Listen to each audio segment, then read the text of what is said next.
অভিনন্দন ও সংগ্রামী শুভেচ্ছা। আপনারা জানেন আমাদের নেতা সর্দার সাখাওয়াত হোসেন বকুল সাহেব তারের শেষ মার্কায় নির্বাচন করছেন এই মনোহরদী বেলাব থেকে। তাকে আমরা সবাই মিলে তাকে জয়যুক্ত করব, সেই লক্ষ্যে আমরা পরিশ্রম করতেছি। আপনারা পরিশ্রম করতেছেন, আমাদের চেয়ে বেশি আপনারা করতেছেন। আমরা সবাই নিঃস্বার্থভাবে কাজ করতেছি নির্বাচনের স্বার্থে, দেশের স্বার্থে, ধানের শীষের স্বার্থে, বকুল সাহেবের স্বার্থে, জিয়া পরিবারের স্বার্থে।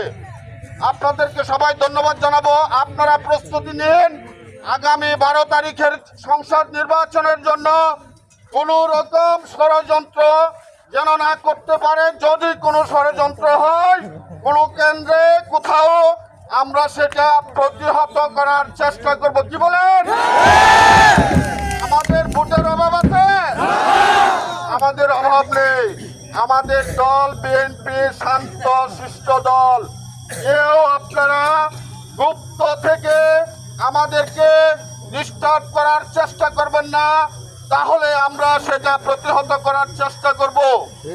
ঠিক আছে?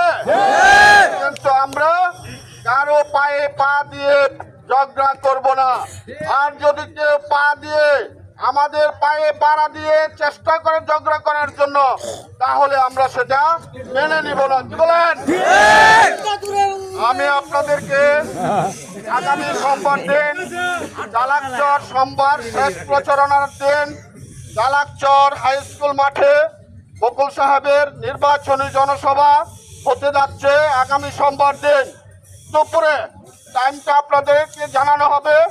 আগামী সোমবার দিন খিদিরপুর ইউনিয়ন থেকে দলে দলে লোক যোগ দিয়ে আপনারা ওই জনসমাবেশ সার্থক করবেন, সেই প্রত্যাশা ও দাওয়াত দিয়ে আপনাদেরকে আবারও সংগ্রামী অভিনন্দন দিয়ে আমি আমার বক্তব্য শেষ করছি।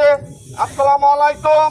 বাংলাদেশ জিন্দাবাদ, বাংলাদেশ জাতীয়তাবাদী দল বিএনপি জিন্দাবাদ, ও বকুল ভাই জিন্দাবাদ, তারেক রহমান জিন্দাবাদ, মরহুমা খালেদা জিয়া অমর হোক, শহীদ প্রেসিডেন্ট জিয়াউর রহমান অমর হোক। আসসালামু আলাইকুম।